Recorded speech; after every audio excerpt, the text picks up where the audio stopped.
gracious, the most merciful, respected students, friend Falber. Today we are going to discuss Paradise Lost, John Milton, biography, political scenario when John Milton was right, like that, poetry. वो political scenario क्या था, वो क्यों ऐसा लिख रहा था, वो हम देखेंगे. जॉन मिल्टन 1654 में टोटली ब्लाइंड हो चुके थे. जब इसका मतलब है कि ये जो पैराडाइज लॉस्ट जो कि 12 बुक्स पर मुश्तमिल है, ये उसने किसी से लिखवाई है, खुद नहीं लिख सकता था क्योंकि अंधा था. पैराडाइज लॉस्ट सेकंड एडिशन जो है वो 1674 में आया है, जिसमें 2 बुक्स उसने और शामिल की हैं, तो 12 बुक्स थी. और जो पहला एडिशन है वो 1664 में आया है, 1667 में आया है. यानी पहला 1667 में, उसके बाद 7 साल के बाद वो दूसरा एडिशन देता है 1674 में. And he got blind, totally blind at the age of 1654. John Milton पैदा हुए हैं इंग्लैंड के अंदर 1608 में. लिख लीजिए, 1608 में इंग्लैंड के अंदर पैदा हुए हैं और 1674 में डेथ हुई है. और अगर आप देखें तो 1674 में ही सेकंड एडिशन आ रहा है. इट मीन दैट उसकी डेथ एज जो है वो ही उसकी सेकंड एडिशन की ही डेट है. पैराडाइज लॉस्ट, पैराडाइज लॉस्ट उसने बाइबल से लिया है कंसेप्ट. अगर आप बाइबल को पढ़ें, मैंने बाइबल को जैसे थॉरोली स्टडी किया हुआ है, तो बाइबल की एक बुक है जेनेसिस. जेनेसिस बुक के अंदर, जेनेसिस जो उसका चैप्टर है, आप अगर उसको थॉरोली पढ़ें बाइबल का, तो उसके अंदर आपको पूरी डिटेल मिलेगी. उसमें वो पूरा डिस्कस किया हुआ है, ये सारा जो कुछ उसने डिस्कस किया है बुक के अंदर. यानी ये स्टोरी आपको होली कुरान में भी मिलेगी और ये आपको बाइबल में भी मिलेगी. बाइबल में डिफरेंट है, और उसने जो स्टोरी बाइबल से ली है उसने वो डिस्कस, चूँकि वो एक वो क्रिश्चियन था, तो उसने डेफिनेटली बाइबल को फॉलो करना था, तो उसने बाइबल से फिर वो स्टोरी ली है. मैं जो आपको स्टोरी सुनाऊंगा, चूंकि हम पैराडाइज लॉस्ट पढ़ रहे हैं, वो मैं ज़्यादातर बाइबल से सुनाऊंगा क्योंकि वो बाइबल से रिलेटेड है. तो आपको ये अपने माइंड में रखना होगा. इसको मीडिया रेस में उसने लिखा है. मीडिया रेस का मतलब होता है कि क्लाइमैक्स से स्टोरी जो है ना वो स्टार्ट होती है. यानी जहाँ पे आप देखें, अगर वो ऑफ मैन फर्स्ट डिसोबीडियंस, उसका सब्जेक्ट पहले ही बता दिया जाता है, उसका एंड जो है, एंड से ऑनवर्ड फिर स्टोरी चलती है. ये मीडिया रेस जो है, ये इसमें उसने उसको लिखा है मीडिया रेस. लिख लें लफ्ज, he has written is medias res, MEDIAS, medias res, RES res. तो ये एक उसमें उसने किसको फॉलो किया है? पहले आम जो हम देखते हैं बिगिनिंग होता है, फिर मिड होता है, फिर एंड होता है, वैसे जो हम फॉलो करते हैं. लेकिन जो भी एपिक होगी, एपिक को वो किसमें लिखते हैं, उसका पहले सब्जेक्ट बता दिया जाता है कि ये ऐसे हुआ था. आप देखें कि of man first disobedience and eating forbidden tree, whose mortal taste brought death, जिसका मोटर टेस्ट जो है वो डेथ लाया ऑल ह्यूमन बीइंग के लिए. तो ये उसका सब्जेक्ट जो है, जब आप पैराडाइज लॉस्ट पढ़ेंगे तो फर्स्ट जो बुक है उससे आपको वो पता चल देगा. तो ये तो आज लास्ट में आना चाहिए था, लेकिन वो शुरू से फिर ऑनवर्ड चलता है. हाँ जी, ज़रा नोट कर लें कुछ पॉइंट्स. ये उर्दू में भी मैंने आपको सेंड किया हुआ है, आप उसको देख सकते हैं. John Milton was born on 9 December 1608 and on Bread Street in London, England. John Milton was born with poor eyesight. Eyesight पहले पुअर थी, और मैंने बताया कि 1654 में यानी 1654 में उसकी वैसे ही वो टोटली ब्लाइंड हो गया. अगर आपने सरे, अर्ल ऑफ सरे या वाइट सरे को पढ़ा हो, तो उन्होंने कंसेप्ट दिया था ब्लैंक वर्स का. देखें तो ब्लैंक वर्स का जो कंसेप्ट है उन्होंने दिया था. उसके बाद बहुत सारे जो पोइट्स हैं वो उससे, और ये ब्लैंक वर्स में उसने इसको लिखा है. ब्लैंक वर्स जो होती है अनराइम पेंटामीटर में लिखी जाती है, iambic pentameter, unrhymed iambic pentameter में लिखा जाता है. ये वो रिदमिक नहीं होता, यानी इसमें वो रिदम क्रिएट करने की कोशिश नहीं करता, ये अनराइम्ड ही लिख देते हैं. और ये आप जैसे वो कहता है what though the field be lost, all is not lost, और unconquerable. So these are unrhymed iambic pentameter. ठीक है, ये इसमें लिखा था। हाँ जी,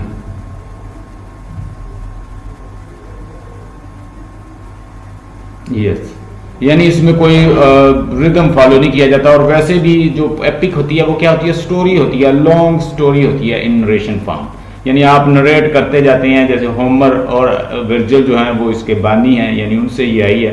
तो वो क्या करते थे, वो भी स्टोरी लिखते तो नहीं थे, उस वक्त लिखने का कंसेप्ट नहीं था, वो सुनाते थे। So it is in the form of narration. और ये फिर एक सिटिंग में नहीं आप पढ़ सकते इसको, चूंकि ये लंबी होती है। अब ये जो 12 बुक्स पे है, पहले 10 बुक्स आई थी, उसके बाद इसकी 2 फिर आई और ये 12 बुक्स हैं। और इसके बाद उसने पैराडाइज रीगेन्ड भी जो इसका सीक्वल लिखा है वो 1671 में उसने लिखा है, और उसमें सिर्फ 4 बुक्स थी। ये सारे पॉइंट्स लिख लें, शायद आपकी बुक्स पे ये ना हो। तो इसके बाद इसकी समरी भी मैं आपको बताऊंगा, थोड़ा सा मैं उसकी लाइफ बता। असल में हुआ यूं था कि इंग्लैंड के ऊपर चार्ल्स I की हुकूमत थी, और वो बहुत ज्यादा वलप्चुअस था। उसकी बहुत सी 1000 मिस्ट्रेस थी, और उनको बहुत सारी जो दौलत है वो लुटा रहा था। तो वहां पे ओलिवर क्रॉमवेल एक प्योरिटन था, और उस प्योरिटन ने वहां के जो मजहबी लोग थे, रिलीजियस लोग थे, उनको इकट्ठा किया और उनको कहा कि हम चूंकि रिलीजियस पीपल हैं and we are the true son of God and it is a duty to purify this land England, so we want to create the religion of God. God का जो रिलीजन है वो हम enforce करेंगे यहाँ पर। और ये जो चार्ल्स I है, ये चूंकि वलप्चुअस है, सेक्सुअल है, और इसकी 1000+ मिस्ट्रेस हैं, और इंग्लैंड की दौलत को जाया कर रहा है। वो क्या करते हैं, वो एक मूवमेंट चलाते हैं। ओलिवर क्रॉमवेल जो है वो उसका हेड होता है, और जॉन मिल्टन भी उसका सपोर्टर होता है। जॉन मिल्टन उनकी फेवर में लिटरेचर लिखता है, पोएम लिखता है, उनके लिए लिखता है। और उस वक्त ये क्या करते हैं, अपनी मूवमेंट चलाते हैं, और अल्टीमेटली चार्ल्स I को वो पकड़ लेते हैं, और चार्ल्स I को उसका सर जो है तन से जुदा कर देते हैं, यानी उसको बिहेडेड कर दिया जाता है। अल्टीमेटली उसकी डेथ हो जाती है। उसका बेटा जिसका नाम चार्ल्स II है वो वहां से भागकर फ्रांस चला जाता है। अब वो वहां पे हुकूमत करते हैं। वो प्योरिटन जो थे वो काफी, आपको पता है कि मजहबी लोग थे, और उन्होंने वो हर जगह चर्चिज की हुकूमत कर दी, चर्च जो है वो आगे कर दिए, और जो स्ट्रिक्ट रूल्स रेगुलेशन है वो वहां पे नाफज कर दिए। उसकी वजह से बहुत सारे प्रॉब्लम आए। इंग्लैंड की आवाम जो है उन मजहबी लोगों से भी उकता गए। तो फिर काफी साल वो हुकूमत करते रहे। उस हुकूमत को कहा जाता है, इंट्रैग्नम एज, या उसे हम पार्लियामेंट एज या हाउस ऑफ पार्लियामेंट, इस तरह उसको डिफरेंट नाम दिए गए। यानी उस वक्त ये पार्लियामेंट की शक्ल में पार्लियामेंटेरियन बन गई थी, या ये द गवर्नमेंट ऑफ सेंट भी उसे कहा जाता है। यही हुकूमत चलाते थे। तो ओलिवर क्रॉमवेल की भी अब हेल्थ जो है वो खराब है। With the passage of time बहुत ज्यादा चेंजेस आती हैं। आवाम जो है वो तंग आ जाते हैं इनसे। ये बहुत ज्यादा वहां पे थिएटर बंद कर देते हैं, म्यूजिक बंद कर देते हैं, आर्टिस्टिक एक्टिविटी बंद कर देते हैं, और बहुत सारी प्रॉब्लम्स आती है इंग्लैंड की आवाम को। उधर से चार्ल्स II जो है वो भी वापस आना चाह रहा है। तो ये यहाँ की जो प्रोमिनेंट लोग हैं वो कहते हैं चार्ल्स II को तुम वापस आओ, और यहाँ पे हम तुम्हारी हुकूमत जो है दोबारा बनाते हैं। अल्टीमेटली मिल्टन जो है वो भी लिटरेचर लिख रहा है। उस वक्त वो ओलिवर क्रॉमवेल के साथ था, प्योरिटन के साथ था, खुद प्योरिटन था, और खुद वो बहुत मजहबी था। उसकी मदर जो थी वो बड़ी रिलीजियस थी, मिल्टन की, जॉन मिल्टन की। उसका फादर जो था वो लॉ से रिलेटेड जॉब करता था, यानी वो लॉ का काम करता था। He was lawyer like.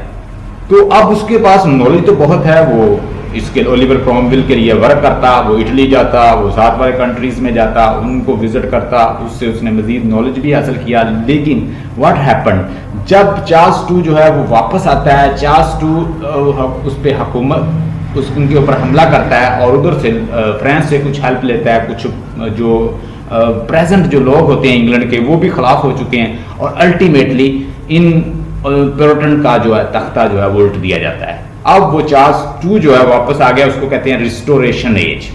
जब चार्ल्स II वापस आता है तो उसके साथ बहुत ज्यादा चेंजेस आती हैं।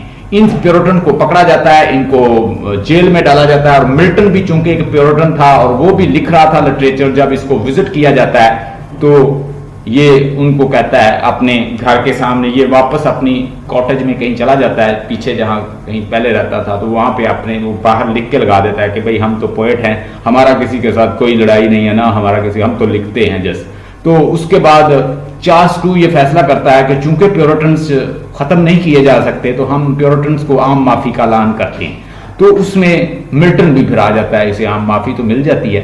एनी हो ही सफर्ड अ लॉट, इसको केज भी किया जाता है, इसको जेल में भी डाला जाता है, ये सफर्ड करता है और फिर आम माफी में ये आ जाता है, उसमें इसको आम माफी मिल जाती है। But he spent his life in blindness, ये ब्लाइंड हो चुका था उस वक्त तक, और ये अपनी बेटी के थ्रू फिर अपनी बेटी को और अपने फ्रेंड्स से जहाँ से हेल्प लेता है, और ये जो पोइट्री है ये तकरीबन इसकी ब्लाइंड एज में लिखी गई है। इसके ऊपर मैं आपको मजीद लेक्चर जो है इन डिटेल दूंगा। ये रिस्टोरेशन, इसको कहते हैं रिस्टोरेशन एज। रिस्टोरेशन एज कब हुई थी? रिस्टोरेशन एज तब हुई थी जब चार्ल्स II वापस आ गया था और उसने प्योरिटन्स को पकड़ के उनको जेल में डाला, और फिर इसी दौरान मिल्टन को भी माफ़ी मिली, आम माफ़ी। और मिल्टन जो है फिर ये पोएम लिखता तो है लेकिन छुप के लिखता है, वाजे नहीं आ सकता। तो जो मौजूदा किंग है, जिसको क्योंकि वो इस चीज़ के खिलाफ था, जो शाही तख्त होते हैं, यानी एक सक्सेशन जो हुकूमत होती है, एक करता है फिर दूसरा करता है फिर तीसरा बादशाह करता है, तो इसके वो खिलाफ था इस क्रोन के। तो इसके खिलाफ वो बोलता है, आप देखें जैसे वो कहता है, what though the field be lost all is not lost, our unconquerable will the study of revenge and about. ये ऐसे लगता है कि जैसे मिल्टन खुद बोल रहा है, जैसे अब उनका तख्ता उल्ट दिया गया है, अब जो प्योरिटन्स जो हैं वो जेल में डाले गए हैं, प्योरिटन्स जो हैं वो सफ़र कर रहे हैं, ऐसे लगता है रेबल एंजल्स जो हैं वो भी सफ़र कर रहे हैं, और वो जो मौजूदा किंग है उसके खिलाफ लड़ने की कोशिश कर रहे हैं लेकिन कुछ नहीं कर पाते, चूंकि चार्ल्स II जो है वो अब वापस आ चुका है और वो बड़ा अग्रेसिव है, उसने अपने फादर का भी बदला लेना है, और उसने जो अपनी बैनिशमेंट में जो लाइफ गुजारी है उसका भी बदला ले रहा है। तो वो पकड़ के जितने भी कंसर्न्ड प्योरिटन्स थे जिन्होंने उनके फादर को मारा था, उनको चुन चुन के मार रहा है। तो उसके ऊपर उसने बहुत सारी चीज़ें जो हैं मेटाफोरिकली कही हैं, लगता है ऐसे कि जैसे मिल्टन खुद ही सैटर्न को।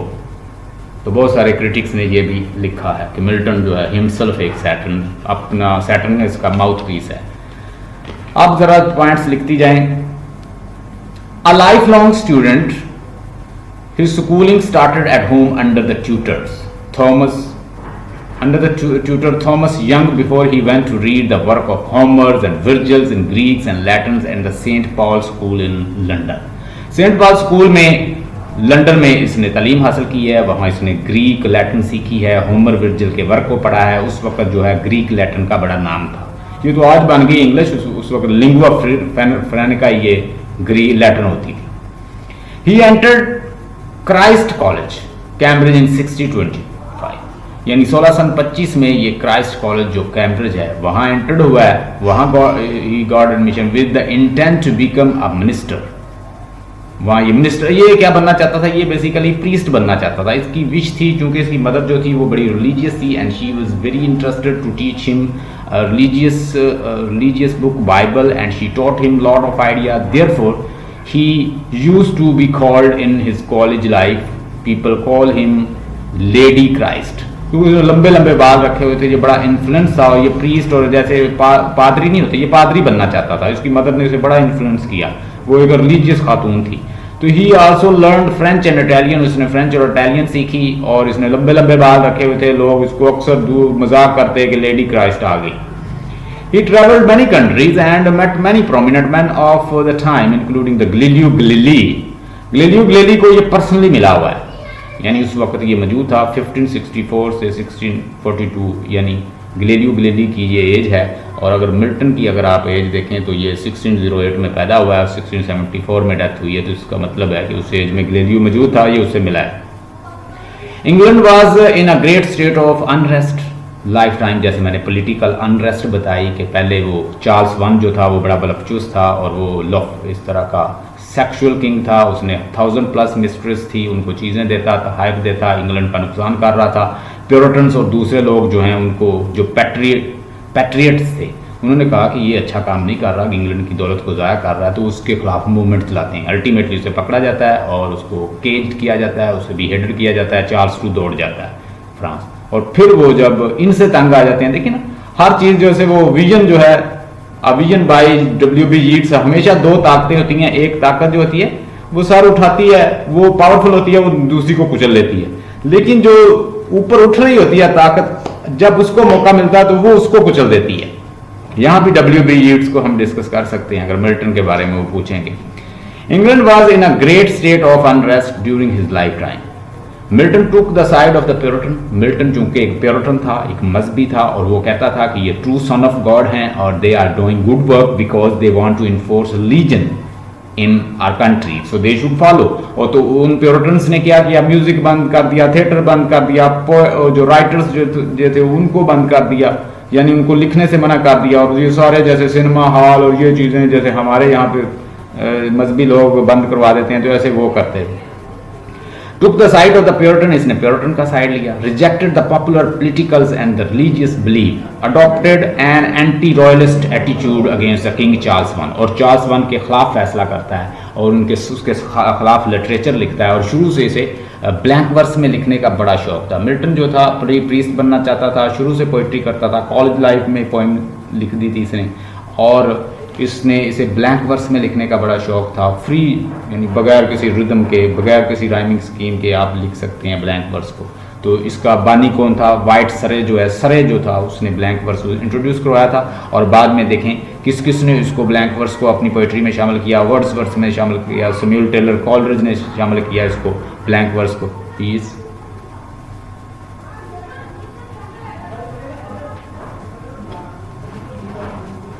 ठीक है, मैं करता हूँ।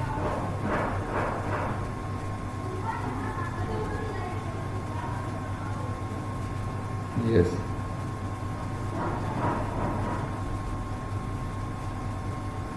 यस, सभी यू आर मोस्ट वेलकम। मैं ज़रा जब पढ़ा रहा होता हूँ तो मुझे पता नहीं चलता, मुझे कोई बता दिया करे। You are most welcome. हमने पैराडाइज लॉस्ट को स्टार्ट किया है। पैराडाइज लॉस्ट में हम पढ़ेंगे एज ऑफ मिल्टन। मिल्टन की एज को मैंने डिस्कस कर दिया है। और मिल्टन जो है वो 1608 में पैदा हुए हैं। उनकी लाइफ टाइम मैंने यहाँ पे डिस्कस किया है, लाइफ स्पैन को डिस्कस किया। लाइफ स्पैन है उनका 1608 में पैदा हुए हैं। साथ साथ लिख लें पॉइंट। 1674 में उनकी डेथ हुई है 1674 में। मिल्टन जो बेसिकली एक प्रीस्ट बनना चाहते थे, उनकी मदर जो थी वो बड़ी रिलीजियस लेडी थी, और जो उनके फादर थे he was law writer, mean to say that he is related to law field. तो they both unanimously they teach them religion as well as law. तो इसको इन दोनों चीज़ों पे बड़ी महारत थी। उस वक्त का तो जो बादशाह था ओलिवर क्रोमवेल, ये उसके लिए लेटर लिखता, और ये वो प्योरिटन था तो उसके लिए वर्क करता था। ये बेसिकली प्योरिटन था, यानी जो इसका सेक्ट था वो प्योरिटन था। और होता यूं है कि इंग्लैंड के अंदर एक किंग था, नाम था उसका चार्ल्स वन। नाम लिख लीजिए। चार्ल्स वन जो था वो बड़ा वलक्चुअस किंग था, तो वो बहुत सारी मिस्ट्रेस और सेक्सुअल था, और वो बहुत सारी डांसर्स उसने रखी हुई हैं, और 1000+ उसकी महबूबाएँ हैं और उसकी मिस्ट्रेस हैं, और उनको वो तोहफ़ दे रहा था। उस वक्त के जो पैट्रियट लोग थे, जो मुहब्बुल वतन थे, वो कहते हैं इंग्लैंड की दौलत को ज़ाया कर रहा है, तो हम क्यों ना इसके खिलाफ मूवमेंट चलाएं। तो उसमें प्योरिटन्स जो हैं वो चूँकि खासे मजहबी थे, तो वो इस चीज़ को, ये डांसिंग एक्टिविटी को, ये मिस्ट्रेस को, ये बिलवर्ड्स के कंसेप्ट को अच्छा नहीं समझते थे। वो कहते थे, प्योरिटन का ये मानना है कि we are son of God and it is our duty to purify, we have to cast out the devils from this land. हमारी ये ड्यूटी है कि हम यहाँ से डेविल को कास्ट आउट करें, शैतान को भगाएं, और ट्रू जो गॉड का मजहब है उसको हम लागू करें। तो उसके लिए वो एफर्ट करते हैं। हमें प्योरिटन्स कहते हैं कि हमें प्योरीफाई करना चाहिए अपनी सोल को, less eat, less sex, less sexual activity, less romance, less worldly desires. तो इन चीज़ों से हमें जितना कम हो सके उसे करके हमें अपनी सोल को प्योरीफाई करना चाहिए, इसलिए उन्हें प्योरिटन कहते हैं। तो प्योरिटन जो थे वो उस चार्ल्स वन, यानी वो बादशाह था चार्ल्स वन, उसके खिलाफ थे। अब मिल्टन भी चूंकि इस चीज़ को लाइक नहीं करता, तो ये सारे मिलके उसका तख्ता उल्ट देते हैं और उसे पकड़ के बिहेडेड कर दिया जाता है। उसका बेटा जो है वो भागकर फ्रांस चला जाता है। अब मिल्टन जो है वो काम किसके लिए कर रहा है, ओलिवर क्रोमवेल के साथ। ओलिवर क्रोमवेल उनका लीडर था, वो उनके साथ मिलकर चूंकि उसका तख्ता उल्टता है तो अल्टीमेटली वहाँ पे एक पार्लियामेंट ऑफ सेंट जो है उसका वजूद आता है, यानी उस वक्त ये बनाई जाती है। यानी उस वक्त गवर्नमेंट कोई परफेक्ट गवर्नमेंट नहीं थी, ये प्योरिटन ही चला रहे थे इंग्लैंड।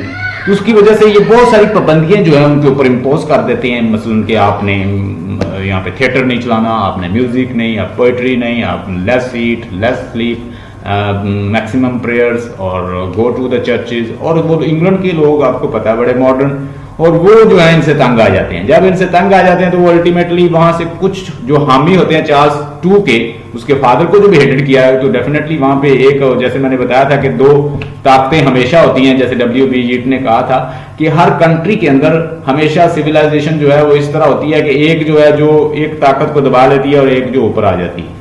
अब जो ताकत वहां पे दबी हुई थी उसने कहा कि यार चार्ल्स टू जो है आप वापस आए, यहाँ पर हम आपकी हेल्प करते हैं, तो आपको दोबारा यहाँ पे तख्त लेकर देते हैं इंग्लैंड। तो वो फिर हमला करता है, तो प्योरिटन्स को वो हरा देता है। अब प्योरिटन जब हार जाते हैं उसमें मिल्टन भी आ जाता है, वो मिल्टन को भी पकड़ लेते हैं, उसके साथियों को भी पकड़ लेते हैं, प्योरिटन्स को भी पकड़ लिया जाता है, उनको जेलों में डाला जाता है, उनका ट्रायल होता है, उनके ऊपर सख्त पाबंदियां लगाई जाती हैं, उनका अरसा हयात तंग कर दिया जाता है। अब मिल्टन जो है उस वक्त ब्लाइंड भी हो चुका है। तो ये फिर अब ये दौरान जब ब्लाइंड था तब भी इसने लिखी है, और फिर वो आखिर रियलाइज करता है चार्ल्स टू के अब मुझे, यानी अगर मैंने हुकूमत करनी है इंग्लैंड में, चूंकि प्योरिटन का तख्ता उल्टा जा चुका है, प्योरिटन हार चुके हैं, प्योरिटन जो है वो डिफीट हो चुकी है, लेकिन प्योरिटन को हम मार नहीं सकते, इनको मुकम्मल तौर पे खत्म नहीं किया जा सकता। तो वो कहता है कि वो आम माफी का ऐलान करता है, तो उसमें फिर मिल्टन को भी माफी मिल जाती है।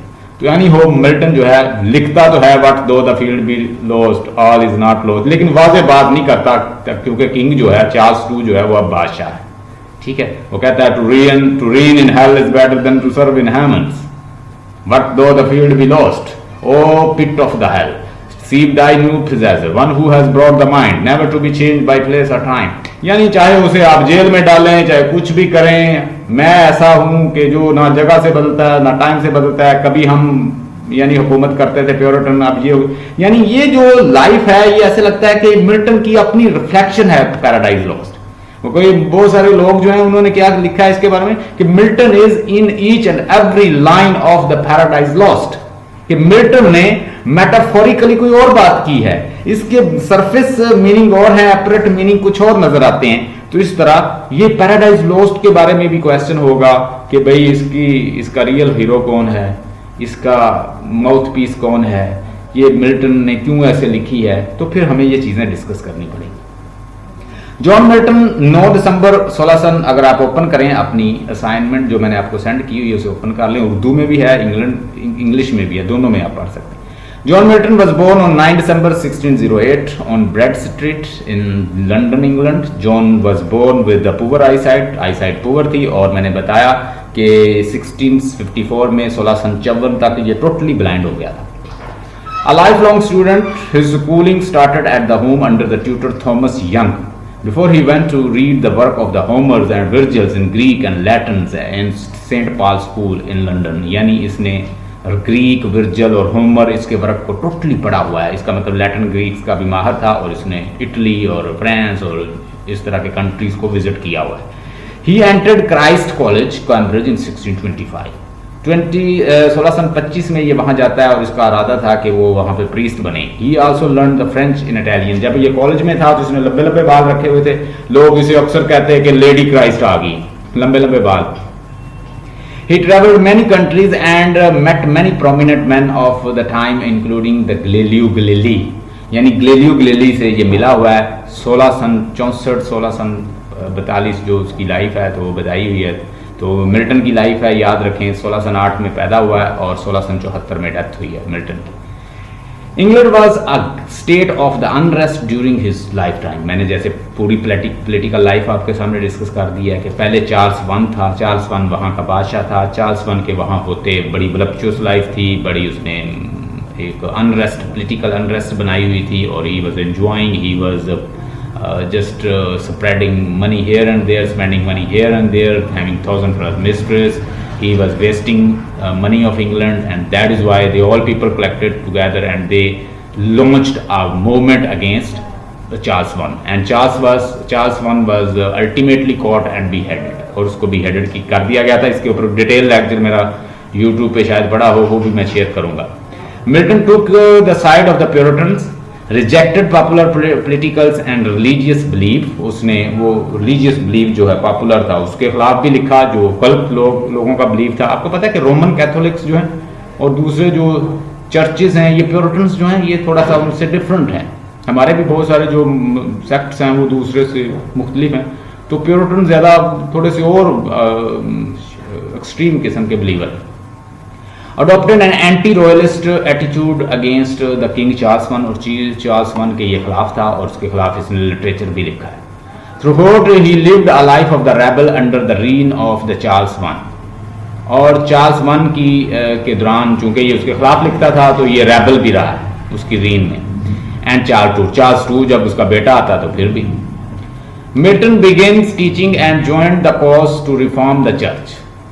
ये चर्च को रिफॉर्म करना चाहता था क्योंकि इसने मज़हब के बारे में बहुत पढ़ा था, बाइबल को पढ़ा था, अपनी मदर इसकी वो भी रिलीजियस लेडी थी तो उससे भी कुछ सीखा, फिर ये वहाँ गया इटली, वहाँ से भी कुछ लर्न करके आया। And wrote many pamphlet including of the reformation, उसने बहुत सारे पम्फलेट मज़हब के खिलाफ भी लिखे हैं, जो उनका बिलीव है ना रॉन्ग, उसके ऊपर भी लिखे हैं। 1641 the reason of church government urge against the prelaty. 1642 church government को भी वो अर्ज करता है, उसके खिलाफ भी वो लिखता है। 1642 को इसने लिखा है। In 1643 he married Mary Paul. Mary Powell से ये शादी करता है। 1626 से लेकर 1652 तक वो रहती है Mary Powell. It was a troublesome marriage. In 1656 Milton जो है मैरिड कैथरीन, वो कैथरीन वुडकॉक से शादी करता है। पहले उसने मैरी पॉल से शादी किया, फिर उसने कैथरीन वुडकॉक से शादी की, who died 2 year later in the child birth, और उसकी भी डेथ हो जाती है ये 2 ईयर लेटर उसके बच्चे को जन्म देकर। इन 1663 ही मैरिड एलिजाबेथ मिंशल।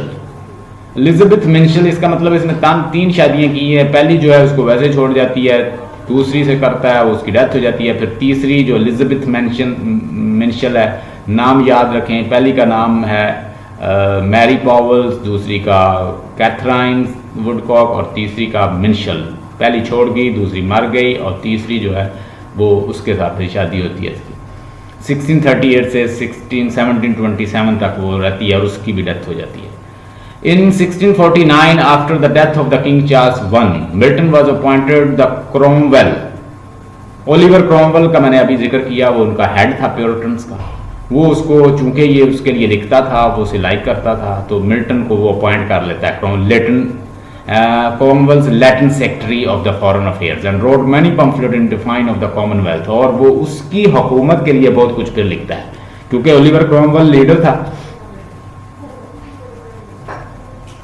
जब वो प्योरिटन का लीडर था तो अब वो उसकी हुकूमत के लिए लिख रहा है।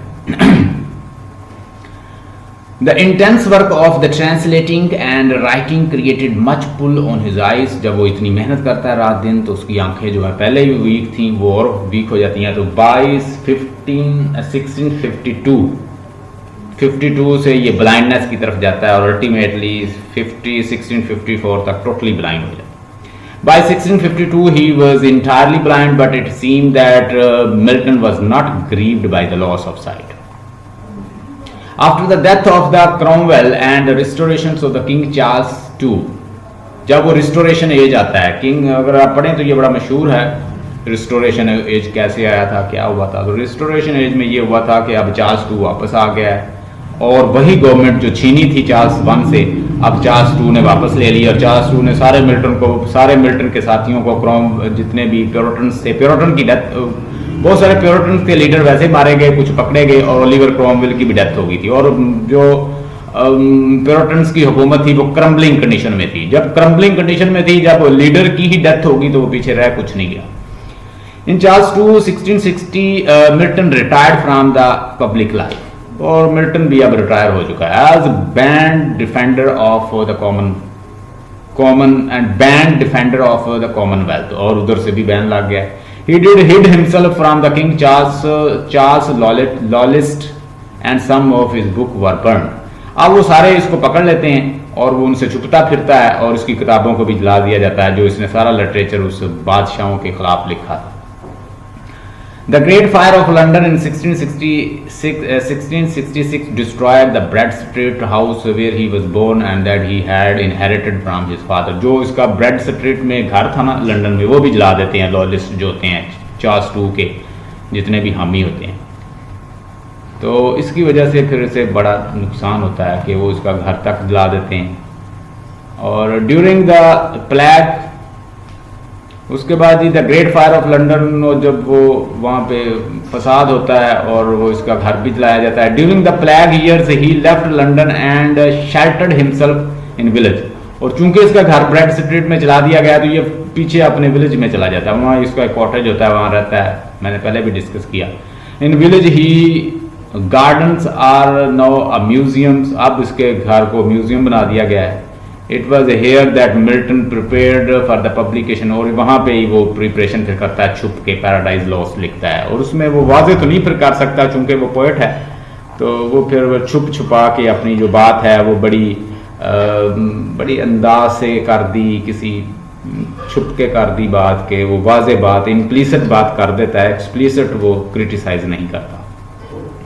एंड पैराडाइज रीगेन्ड भी इसने लिखी है, जो कि एक सिक्वल था उसी का, पैराडाइज लॉस्ट का, तो उसको इसने 1671 में लिखा है। वो 4 बुक्स में, अगर आप पढ़ना चाहें तो वो भी मिल जाएगी।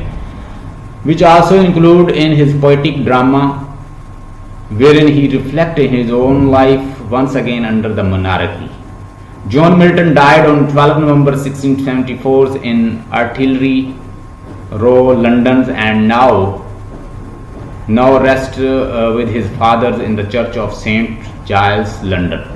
अब सेंट जाइल्स लंदन जो है वहाँ पे इसकी सिमिट्री है अपने फादर के साथ। He is buried there and he was born on 1608, 1608 को पैदा हुआ है और इसकी डेथ हुई है 1674 में। थोड़ा सा इंट्रोडक्शन सुन लें, डिटेल जो है वो कल इंशाल्लाह एक असाइनमेंट आपको सेंड करूंगा, उसमें हम डिटेल पढ़ेंगे।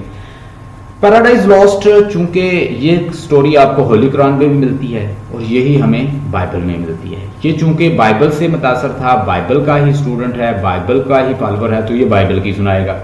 अब करैक्टर लिख लें जरा। इसके अंदर करैक्टर है, मेन करैक्टर जो है वो है Saturn, God, second command of God, जिसको वो सन ऑफ गॉड कहते हैं। पहले गॉड लिखें, दूसरा सेकंड कमांड ऑफ गॉड, तीसरा लिखें एडम, चौथी ईव। यानी main God, second command of God, Satan, Adam, Eve, ये जो करैक्टर हैं ये मेन हैं, इनको हमने बड़ा डिटेल डिस्कस करना है। पहली बात यह है कि ये लिखी गई है किस ऑर्डर को फॉलो करते हुए, मीडियस रेस जो है, इसका मतलब ये होता है कि स्टोरी जो है वो क्लाइमैक्स से, अपने एंड से जो है वो आप शुरू होती है।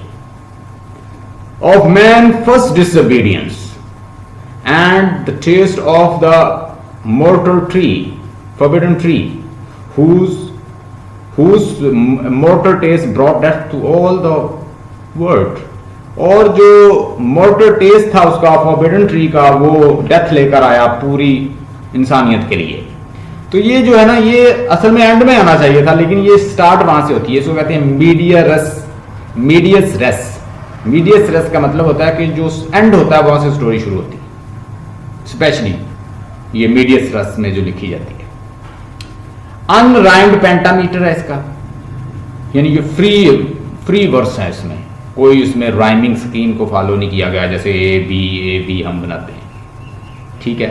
पैराडाइज लॉस्ट 1 जो है वो 1667 में पहले लिखी गई थी और इसमें 10 बुक्स थी, जो फर्स्ट एडिशन इसका आया था।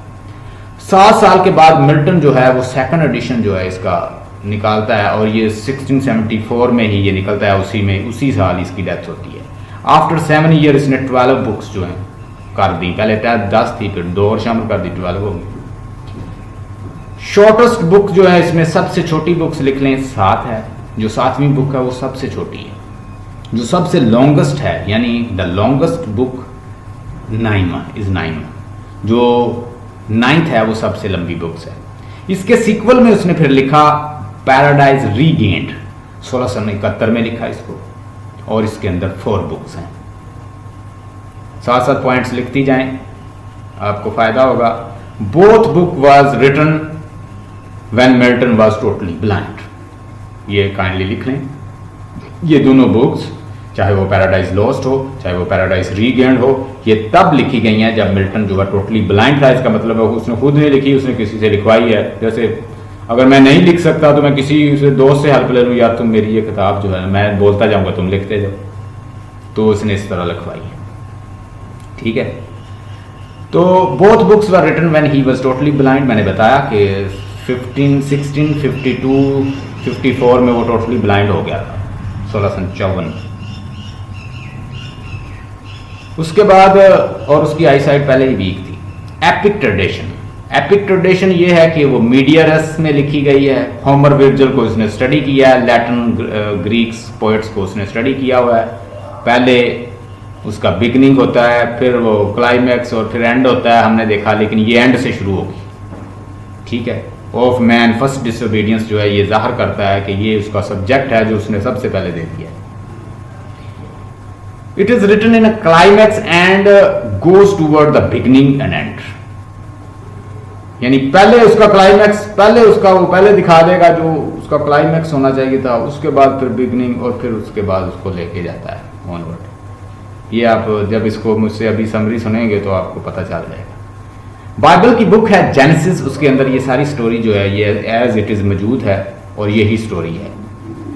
इमॉर्टल और मॉर्टल, यानी अगर आप गौर से देखें, ओपनिंग लाइन जो है मेन सब्जेक्ट आपको बता देगा कि of man disobedience and mortal tree of man disobedience and taste of forbidden trees brought death to all humanity.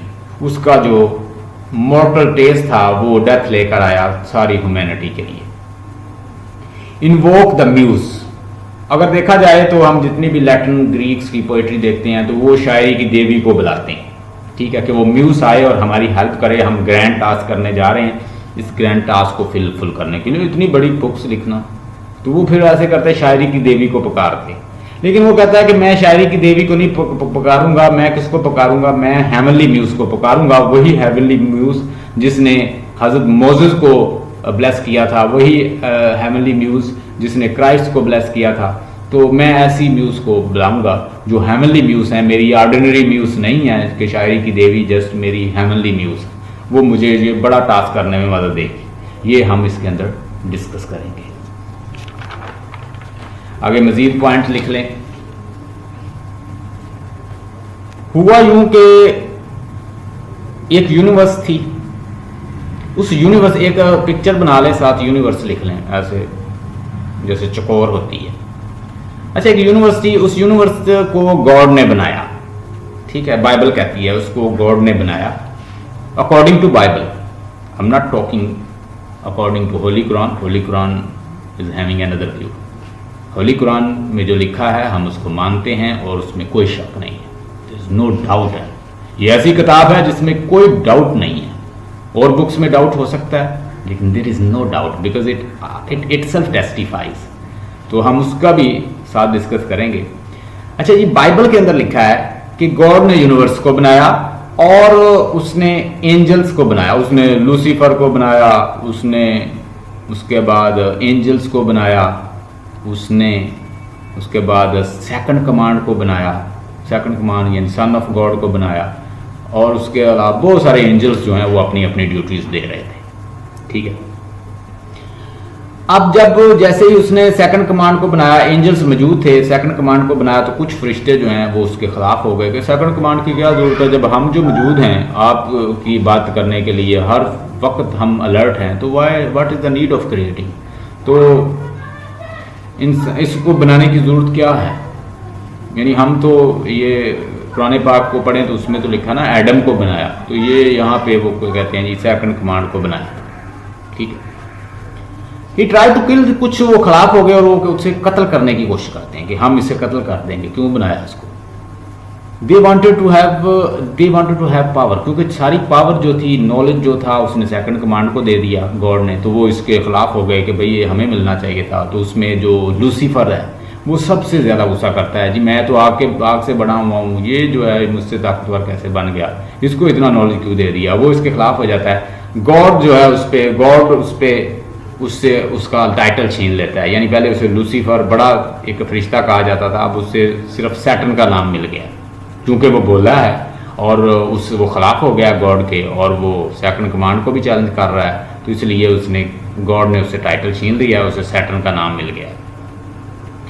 अब ये क्या करता है कि एक बड़ा 3 हिस्सा जो फरिश्तों का है, 1/3, एक तिहाई जो हिस्सा है एंजल्स का, उसको रेबल कर लेता है, उनको ये मोटिवेट, ये कन्विंस करना जानता है, ये स्पीचेस करना जानता है। What though the field be lost, all is not lost, to reign in hell is better than to serve in heavens. O potentate, O cherubs, why are you falling over? Where are you standing in a stupefaction? Why are you sitting in a stupefaction? Ready or serve in hell forever? तैयार हो जाओ या यहाँ पे सर्व करते रहना सारी उम्र। तो वो बड़ी पॉलिटिकल स्पीचेस जानता है, वो बड़ी बात करना जानता है, और एक तिहाई जो एंजल्स हैं उनको रेबल कर देता है। नो सैटर्न, अब सैटर्न जो है उसको टाइटल मिल गया, लूसीफर को टाइटल मिल गया, अब वो सैटर्न कहलाता है। एक फरिश्ता होता है, उसका नाम है अब्दियल, ABDIEL, अब्दियल। जो अब्दियल है इसको भी ये पहले बरगला लेता है, लेकिन बाद में उसे पता चल जाता है कि वो गॉड का साथ देगा, वो फिर गॉड की तरफ चला जाता है और गॉड उसे फॉरगिव कर देता है। सैटर्न के दोस्त हैं, उनके नाम लिख लीजिए। उसमें बिल्ज़बब है जो सेकंड कमांड है उसकी, उसके बाद मैमून है, मलूच है, ठीक है, ये सारे जो हैं उसके दोस्त हैं, ये उसके दोस्त हैं, उसके फ्रेंड हैं, और बिल्ज़बब को उसने सेकंड कमांड दी हुई है। ये सारे मिलके गॉड के खिलाफ जंग लड़ते हैं, और God sent his representative Michael. God अपने एक रिप्रेजेंटेटिव, एक फरिश्ते आर्च एंजल को भेजता है, उसका नाम है माइकल, और माइकल जो आर्च एंजल है वो उनके खिलाफ लड़ता है, और साथ जो सन ऑफ गॉड है वो भी लड़ता है, और वो इनको इतना मारते हैं, उनको थंडर बोल्ट और वो तलवारों से और स्वॉर्ड से इतना मारते हैं कि मार मार के इनको, इन सारे rebel angel along with Saturn, इनको जहन्नम में फेंक देते हैं। इनको पनिशमेंट मिलती है कि गॉड और ये जो सन ऑफ गॉड है ये सारे अपनी पावर मिला के इनको कहाँ फेंक देते हैं, they are punished and they were thrown into the hell, और वहां पे ये फायरी लैक में वहां पे तैरते रहते हैं, ठीक है। वो जहन्नम में फेंकने के अमल को कहते हैं टाटरस, लिख लें, TATARUS, टाटरस, TATARUS, टाटरस भी कहा जाता है। ये टाटरस में पड़े रहते हैं। All the angel and Beelzebubs are tied on the fiery lake, और ये फायरी लेक में वहां पे पड़े रहते हैं और वहां तैरते रहते हैं, और अल्टीमेटली वहां पे चेंड हैं, और अब वहां ये पड़े हुए हैं। सैटर्न समहाउ अपने आप को अनचेंड कर लेता है। जब अनचेंड कर लेता है तो वो दूसरों को फिर मोटिवेट करता है कि भाई हमें अब लड़ना है, we have to fight and we will not lose this war, but though the field be lost, all is not lost, our unconquerable will, the study of revenge and immortal hate. हमारी hate, हमारी कर्ज, हमारा हौसला हमेशा रहेगा, और हम इंसानों को बहकाते रहेंगे, हम गायल और चीट या जैसे भी हम इस जंग को जीतेंगे। जब वो चेंड थे तो वो अपने आप को अनचेंड कर लेता है, और उसके बाद रिकलेक्ट करता है अपनी पावर को, और अपने जितने भी रेबल एंजल है उनको वो मोटिवेट करता है। ये क्या करते हैं, सारे एंजल्स, ये रेबल एंजल इकट्ठे होते हैं और ये मिलके एक बनाते हैं पैंडीमोनियम। ये उस जहन्नम में खुदाई शुरू कर देते हैं, क्योंकि ये सारे आर्किटेक्ट थे, ये बड़े आर्किटेक्ट थे, और they are having some architectural skills.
Come please, I'm waiting.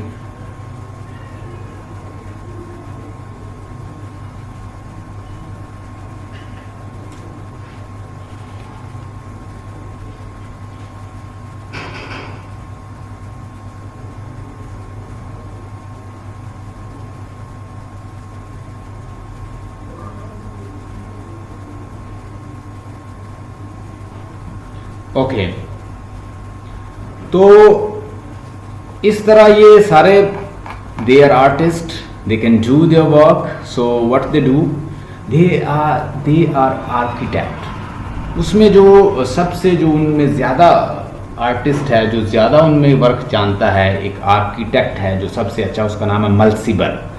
मल्सीबर जो है वो हेल्प करता है उसको बनाने में, पेंडेमोनियम को. ये मिलके वहाँ पे एक अपना कैपिटल बनाते हैं. उसके अंदर ये अपना क्या बनाते हैं, they are creating their architect. ये अपना आर्किटेक्ट बनाते हैं. और yes, welcome. They have created their arty, they have created their pandemonium. ये सारे मिलके जितने भी रेबल एंजल हैं ये टैट्रस में पड़े हुए हैं. वहां पे अपने आप को अनचेंड करता है सैटर्न, और सैटर्न दूसरों को रिकलेक्ट करता है उनकी पावर को, उनको मोटिवेट करता है कि we should not lying here, we should not be in stupefaction, we should move forward, will do something. और ये सारे मिलके वहां पे क्या क्रिएट करते हैं, ये वहां पे मिलके क्रिएट करते हैं एक पेंडेमोनियम, जिसको कैपिटल कहते हैं. एक बहुत बड़ी बिल्डिंग बनाते हैं. उस बिल्डिंग के अंदर बैठ के ये इजलास करते हैं. No, they collected lot of minerals, devices from the hell. और हेल खोदने लग जाते हैं वहां से सोना, मिनरल, ईंटें और सोने की ईंटें और पता नहीं क्या क्या निकाल दे, बहुत बड़ा महल बना देते हैं. उसको कहते हैं pandemonium. Write it down, PANDIM.